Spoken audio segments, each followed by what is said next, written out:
This is like a serial killer sort of Pulp Fiction-y movie, dude. They go like back and forth, and you see like different chapters and such. And you start off sort of like with a car chase.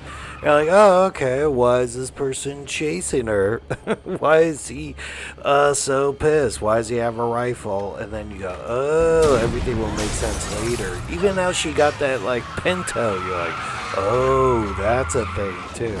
So at first you're like, yeah, okay, I think I've seen this. So it's sort of like the more trailers and stuff you watch about this, the more the sort of twist will work for you. I went into this just watching this clip and I go, oh, okay, I get it. I guess Kyle Gallner, from Nightmare on Elm Street reboot, and he was in Smile. Jennifer's Body's done a whole bunch of these. Oh, he's a serial killer now. Dope.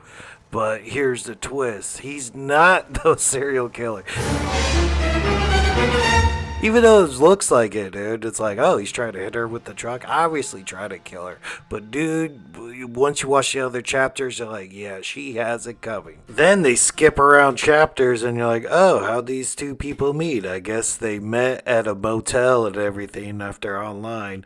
And she's just a little bit weird. And it's like, all right. And she even just shows you, like, how horny dudes are. Like, all right, I know she's weird and she's kinky and she's into all that, but all right. And she starts going, like, oh, choke me and stuff. But right there, you should be like, no, too many red flags, girl. I got to get out of here. Like, just to not catch a rape charge or anything, too, dude. You don't know this girl. If you're doing kinky stuff, like handcuffs and all that, that's, like, deep into a relationship sort of thing, dude. You just don't meet someone online to do that sort of stuff with. She also asks like weird questions like, hey, you gotta tell me the truth. Are you a serial killer? It's like, no. Why would you even think that? That's another thing. Like, nah, I don't know. Maybe not do this at all. You know who would ask who's a serial killer? A serial killer. And she's like, hey, you wanna do some cocaine? It's like, okay, sure, I haven't done it in a bit. No, man, don't do cocaine with like strangers like that, especially you haven't done it for a while and everything.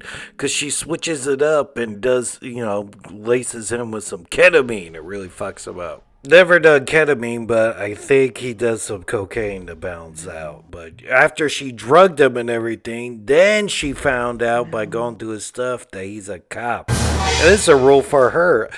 Don't kidnap and drug and try to murder people who are cops because they got guns and resources, and that's why he shoots at her and she runs off.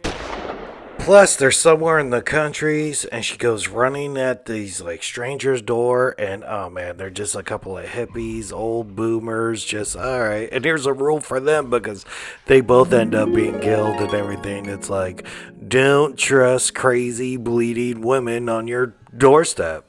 Even after all that, she finds her hiding, and you're like, oh man, here's a rule for you, man. You gotta take the shot when you have a shot. If he would have shot her first, man, she would have got the jump on him and like ripped his throat, and then there you go, dude. He would have lived. Then even after when the police show up, this cop had the right idea, but then the lady cop actually talked him out of it. He should have frisked her, and he's like, we don't know what the hell this is. She assumed the woman was the victim, and she was wrong. That's the serial killer, and got him killed.